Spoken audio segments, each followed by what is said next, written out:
Hi, everybody. My name's Jason. I'm Caden. I'm Jaden. I'm Eli. And we are the Yahuwah and the Torah channel, and we thank you guys very much for hanging out with us around our little round table out here in the middle of the jungle. And it's the first day on the Creator's calendar. How you guys doing? Good. Everyone rocking? Yep. Everyone had a good Shabbat? Yeah. Any benefits, Shabbat? Rest. Rest. Cade, you have any benefits? Yeah. What is it? You're ready for the week. You have a new mindset. Things are reset. But for you personally, what is Shabbat good for? Oh, rest. Rest. You? Rest? Rest feels much better than the week before. Yeah, it feels better than the week before, and then you kind of get off on the first day as it's ready to roll, right? And that's the power of our Creator and His ways and His appointed times. And so, we are the family that believes that these laws, statutes, and commandments are good for all times, all generations, and they're found in the first 5 books of Scriptures: Genesis, Exodus, Leviticus, Numbers, and Deuteronomy. And they will be cornerstones for your life and for your house and for your family. And when you build your existence on the laws of the Torah and as you use them as frontlets between your eyes, everything in your world changes. And it is a blessing when you have the Torah, and you can get wrapped up into curses when you don't have the Torah. A lot of stuff can happen to you. One of the curses of like unclean food eating is that you could end up in the hospital. And there's hundreds of thousands of people all over the world that end up every single year. And some of those people end up in the hospital and they die from stuff like MRSA, from staph, these kind of infections. And they will literally die. They'll bring home some sort of Ebola-ish thing simply by being there. And so it is one of those things that you wouldn't be sitting in the hospital all jacked up had you not been eating unclean food. And so it's the laws of our Creator are really just like smart things to do. Like if you don't do them in terms of life and you can look at it, you would kind of be a big dummy. You would be doing things that would get you into a tremendous amount of trouble. You'd be drinking blood, eating fat, looking at your kids naked in a perverted way. You'd be doing all sorts of terrible things, right? Those are things that are in the Torah that we should have on our hearts, minds, and souls. So here we are, gentlemen. This is Yah Scriptures. We have incredible news for Yah Scriptures. You guys want to know something that's very, very exciting? You know the most exciting thing that I've had happen in months? You guys want to know? Yeah. Nobody has it? Well, I think I know what it is, but... What is it? Arkansas.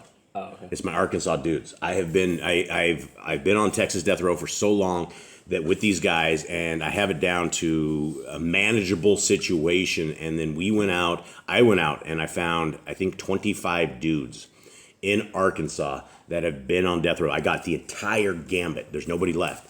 So everybody there, and we sent them out a letter. I've already gotten a rejection letter. I've already gotten some very good, a guy who's about a Torah keeper. We're going to be sending him Yah Scriptures as well.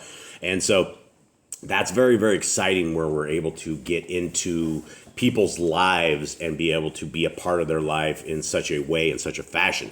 And so it's exciting. And for anybody that's out there, I'm always trying to encourage anybody that wants to help write the prisoners to please let me know. A lot of people reach out, but very, very, very, very few have ever participated in this. And it does take some time. It takes some dedication. It takes a little bit of heart. But there's a lot of Torah commands that we are fulfilling by taking care of these brothers and sisters and ministering to them, feeding them the Torah, feeding them the Scriptures. And so it is a worthwhile cause for anybody that's out there. Send me an email, jboss008@gmail.com. That will reach to me, and I would be more than happy to get you guys rocking and rolling with this and figure out the best way forward. These versions of Yah Scriptures are still available. We have the new version that's pre-order right now, and it's going to be revision 2. As much as this is the greatest English translation that has ever been bestowed upon us, we have gotten to the point where I believe it's going to be even better. And so there is a couple of big changes from things that you guys out there have read, that you guys have sent in, fixes that we have. All of those have been noted in this next version that's going to be coming out, as well as some other names that we have found out that the ISR had jacked up. The Yah Scriptures just copied. They didn't catch it, but we caught it, and we caught it the first time, but we didn't know exactly what to do with it. So we're actually going to fix that. And so this will be the most proper version of Scriptures that is ever out there in this paperback version that is coming out there. And I believe they're $25, aren't they? 25. They're $25, and these are going to be the next version of scriptures that we're popping into these brothers and sisters in chains. And so for every scriptures that you guys get, whether it be the paperback or whether it be the full big version, we are able to use this and get brothers and sisters in chains, help these guys and minister to them and change lives. Lives are being changed as we try to convince people to read their scriptures and to seek the Creator and His ways and the kingdom to come. And I believe a lot of these guys will be members of the kingdom to come. I believe that they have done some heinous stuff, but I also believe that King David did some pretty heinous stuff. All of these guys along the time. I mean, we're dealing with savage killers, especially in the tribes of David's people. And we're dealing with savage killers a lot of times on death row. And so all of these guys, they can be forgiven regardless of the complexity or the craziness of these crimes. All right, so here we are, guys. We are into the book of Isaiah, YESHAYAHU. We are into 28. Anybody want to give me a breakdown? Anybody who hasn't done a breakdown on this particular thing? Eli? I think you did it before. I think it was Caden's turn. Oh, you think it's Caden's turn? Did you just volunteer him? But I'll do it. He pointed at me first. Tried to volunteer me first. Okay, do you want to do that? Was that 4 fingers pointing back at you or just one pointing at Eli? Just one, Eli. Oh, okay. All right, anybody, take it. Anyone? So yeah, it is a Amazing. strange prophecies. One, there were stuff we don't really understand or really can't explain. We can't exactly see what he was seeing, but what we do know is he prophesied destruction of a lot of different places.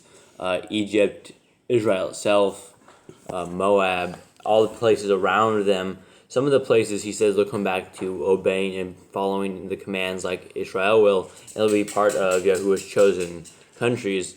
But I don't think we've seen that quite yet, so that's probably future prophecy. And he also talks about Messiah at some points as well, and it prophesied about the Messiah. Yeah, and I will take it one step further and show everybody what I'm seeing on the screen, or what you guys are seeing on the screen. What you're seeing here is you're seeing the lifeblood and the genealogy of Yisrael, as at the very top you have all of the kingdoms together. There's only one point in all of history that all of Yisrael were together under one king. And these were the times, and it started with Saul. Then you had a step-in that was Ishbosheth that came in and claimed reign, but he didn't really do much.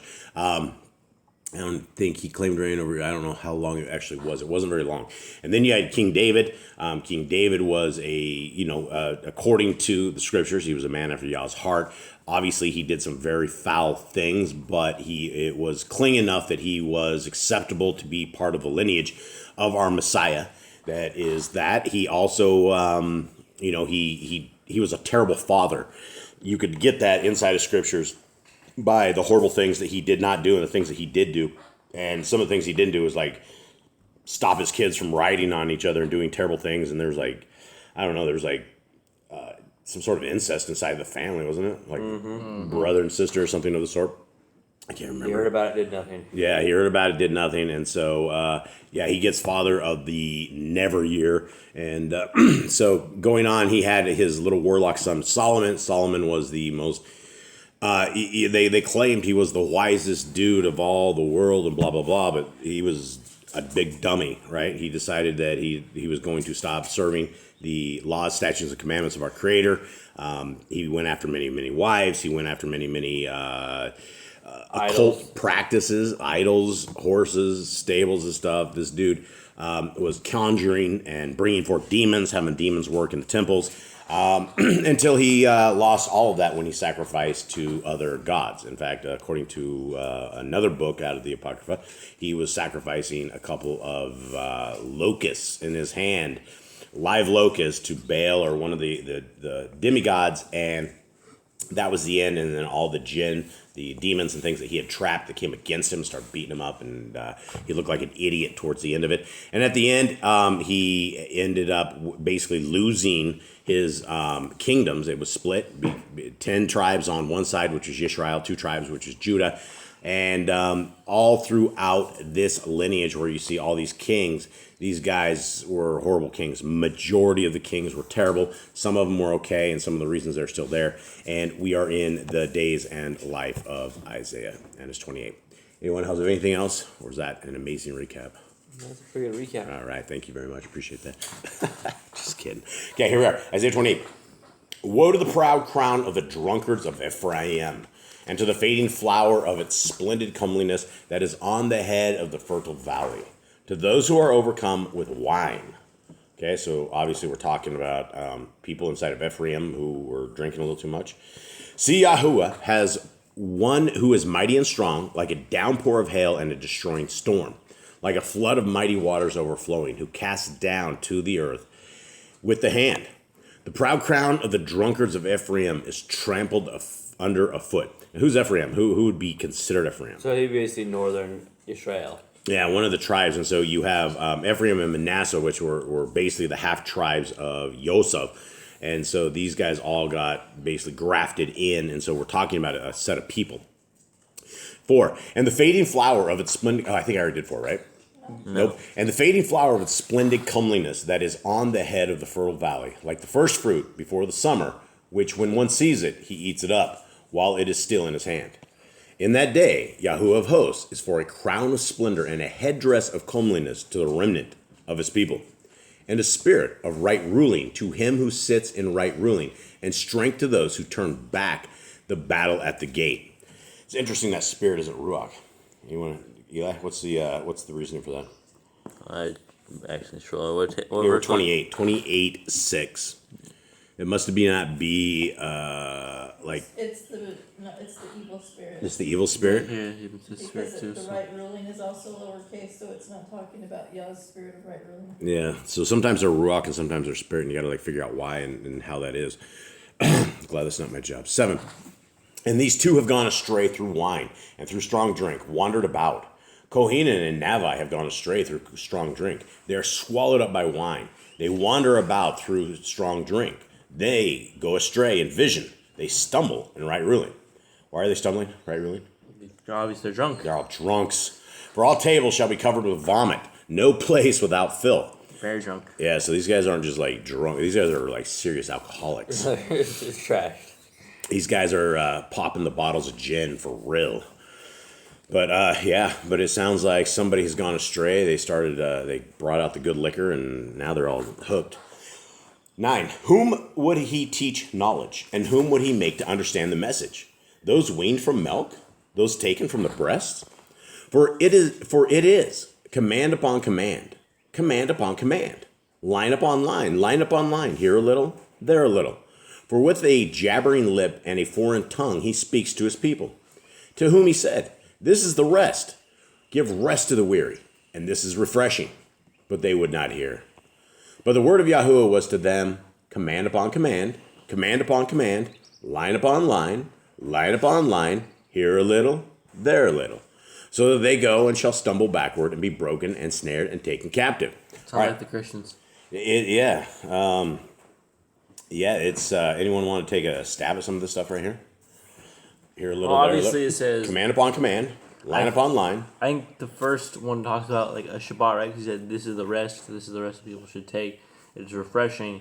But they wouldn't do it, and they went back to their drinking. I think that's talking about the Shabbat. I think that comes with Yahuwah's commanding the Shabbat. What they like, it's just a command. It's just another line, another thing Yah has for us. Yeah. They went back to drinking. Yeah, whatever it is, whatever it ends up being, that they go and shall stumble backward, and they're broken and snared and taken captive. So I'm assuming they probably got smoted. And you guys think it's easy to take an army that's drunk? Probably. Can you imagine that? You guys seen some They're drunk not drunk folks? Here. Yeah, they're sitting under trees, passed out in the jungle in the middle of nowhere. It's like, what are you defending? Okay, here we are. 14. Therefore, hear the word of Yahuwah, you men of scorn, who rule this people who are in Jerusalem. Because you have said, we have made a covenant with death, and with the grave we have effected a vision. When the overflowing scourge passes through, it does not come to us, for we have made lying our refuge, and under falsehood we have hidden ourselves. Therefore, said the Adon Yahuwah, see, I am laying in Zion a stone for a foundation, a tried stone, a precious cornerstone, a settled foundation.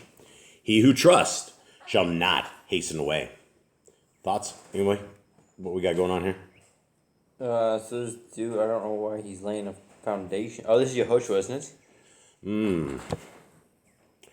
Covenant with death. Well, see, these people have talking about we made a covenant with death, and with the grave we have effected a vision. When the overflowing scourge, so they don't think they're going to get owned, right? They're like, when the overflowing scourge passes through, it does not come for us. And then they were like, yeah, for we made lying and our refuge and a falsehood we have hidden ourselves. Yeah, but then Yahuwah's like, I'm giving you this cornerstone that trust. And I think Messiah is the cornerstone. I think it even talks about that in the Besorah. See, I am laying in Zion a stone for a foundation. I think you're right. That's Messiah. A tried stone, right? Because we don't have a tried stone. We have Messiah, and he is our tried stone. Mm-hmm. A precious cornerstone. And for those who don't know what a cornerstone, do you guys know what a cornerstone is on a house? Yeah, it's like the stone that would hold up the parts of the house. If the cornerstone falls, the walls fall. Yeah, so like right there on the edge, the cornerstones are like right there. And when I was growing up, I went to this church. My mom, it was called Cornerstone Baptist Church. And that was always the big thing, is that Jesus was the cornerstone. And in this Christian church, that's what they believe. But Messiah is the cornerstone. And why is he the cornerstone? This is Torah made flesh. He's a Torah made flesh. He's our sacrifice. He's our Messiah. He's the one who, part of the house. Huh? Strongest part of the house. He is the strongest part of the house, right? Our Creator gave us a very qualified Messiah who came and done it, and he done it right, and he did it good, and became this cornerstone and a settled foundation. What's the difference? Why does it say a settled foundation? What's a non-settled foundation like? What happened to that? It falls in. Yeah, and we have a little piece way out in back, right? When we did your little gym thing, that wall out there, there's a little piece of a porch thing that we did, and it's the sound foundation has fallen and the wall is all jacked. Okay, continuing on. He who trusts shall not be hasten away, and I shall make right ruling the measuring line. That sounds good, right? This is what we want. We want right ruling. We want to be ruled under the Torah. And righteousness, the plummet. I think it's a plumb line. I think is what it's supposed to be, the plummet. That it has to be like, and the plummet. And I think that's what we would call a plumb line. And is that what they call it in the States, a plumb line? Is it like a plumb bob or something? Plumb bob or something of the sort. So basically, it's like when you're building bricks and things, you have this little piece of string and you run around the bricks, and there's like a little dangly thing, and the dangly thing either stays straight or not, and you either like adjust your bricks based upon the little dangly thing. That's the best I can give you for it. Caden actually knows how to do it. He can build straight walls using one of these things. Okay, 18. And your covenant with death shall be annulled, and your vision with the grave not stand. When an overflowing scourge passes through, then you shall be trampled down by it. Okay, so this is the opposite of what they thought it was going to be, right? They thought when there was a scourge going through, we're not going to be done. Our Creator says very clearly they're going to get owned. As often as it passes through, it shall take you. For it shall pass through every morning, and by day and by night. And it shall be only trembling to understand the message. For the bed shall be too short for a man to stretch out on, and the covering shall be too narrow to be wrapped himself in. Sounds like a bad bed, right? Short bed. Anybody has been in one of those things? Eli, you probably live in that. You're like crazy tall, man. You're like, yeah. I don't know. I'd say you're part Nephilim, but I'm not Nephilim, so I don't know how you got so big. But anyway, I think maybe your grandpa or something. I don't know. 21. For Yahuwah rises up at Mount Perazim, and he is wroth as at the valley of Gibeon, to do his work, his strange work, and to do his deed, his strange deed. And now, do not be scoffers, lest your bonds be made strong. For I have heard from the Adon Yahuwah of hosts, a destruction decreed upon all the earth. Give ear and hear my voice. Listen and hear my word. Does the plowman keep plowing all day to sow? Does he keep turning his soil and breaking the clods? When he has leveled its surface, does he not sow the caraway and scatter the cumin? Plant the wheat in rows, the barley in the appointed place, and the spelt in his place? For he instructs him in right ruling. His Elohim teaches him.